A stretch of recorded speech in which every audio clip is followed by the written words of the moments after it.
ఏది అయినా ట్రై చెయ్యి ఆచి చికెన్ మసాలా. ఆచి చికెన్ మసాలా. తెలుగు రాష్ట్రాల్లో తగ్గని ఇంధన కష్టాలు, బంకుల దగ్గర వాహనాల బారులు. ఈ బాధ ఎన్నాళ్ళంటూ వాహనదారుల అసహనం. పెట్రోల్ డీజిల్ పై ఏపీ ప్రభుత్వం ప్రకటన, సరఫరా సాధారణ స్థితికి వస్తోంది. ఇవాల్టితో కష్టాలు చెక్ అంటున్న సర్కార్. బెంగళూరులో వైసీపీ నేత పూడి శ్రీహరి అరెస్ట్. మరోసారి అదుపులోకి తీసుకున్న కుప్పం పోలీసులు. శ్రీహరి పిటిషన్పై ఇవాళ హైకోర్టులో విచారణ. కర్ణాటక చిత్రదుర్గలో జనసేన హవా. నాగబాబు సమక్షంలో 200 మంది చేరిక. రాష్ట్రంలో పార్టీని విస్తరించాలని కార్యకర్తల వినతి. తెలంగాణలో ఘరానా మోసం, టీ-వాలెట్ డేటా సహా నగదు మాయం. ట్రాన్సాక్షన్ అనలిస్ట్ సంస్థ చీఫ్ అరెస్ట్. డ్రగ్స్ కేసులో పైలట్ రోహిత్ కి బెయిల్. ఇవాళ చంచల్గూడ జైలు నుంచి విడుదల. మార్చి 14 నుంచి జైల్లో ఉన్న మాజీ ఎమ్మెల్యే. తెలంగాణలో ఇవాళే 10వ తరగతి ఫలితాలు. మధ్యాహ్నం 2 గంటలకు విడుదల. ఉత్కంఠతో విద్యార్థుల ఎదురుచూపు. నిర్మల్ జిల్లాలో గన్నీ బ్యాగుల కొరత, నిలిచిపోయిన మొక్కజొన్న కొనుగోళ్లు. పరిస్థితి చక్కదిద్దాలని రైతుల వేడుకోలు.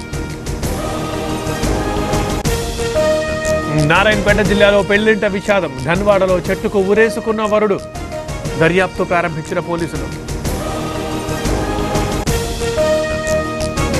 కడప జిల్లా బద్వేల్లో హనీ ట్రాప్ కలవరం. ఓ యువకుని ట్రాప్ చేసి 81 లక్షల వసూలు. చీటింగ్ కేసు నమోదు చేసిన పోలీసులు. కోనసీమ జిల్లా కొండుకుదురులో అక్కమ్మ జాతర. గండ్ర దీపాలతో భక్తుల మొక్కులు. తొలి రోజు అమ్మవారికి సారె కావిడి సమర్పణ. బెజవాడ టీడీపీ వైసీపీ నేతల ఘర్షణ. పెట్రోల్ కొరత విషయంలో వివాదం. 2 వర్గాలు పోలీస్ స్టేషన్కు తరలింపు.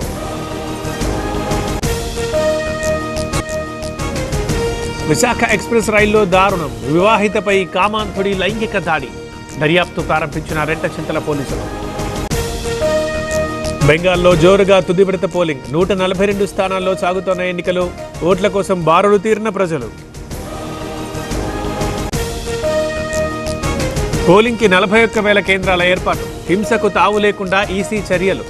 సమస్యాత్మక ప్రాంతాల్లో బలగాల మోహరింపు. విమానాలకు ఇంధన సరఫరా పెంచాలి, లేదంటే సర్వీసులు నిలిపేస్తాం. కేంద్రానికి ఇండిగో, ఎయిర్ ఇండియా లేఖ. మళ్లీ పెరిగిన ముడి చమురు ధరలు. 3 వారాల గరిష్ట స్థాయికి చేరిక. బ్యారెల్ ధర $111.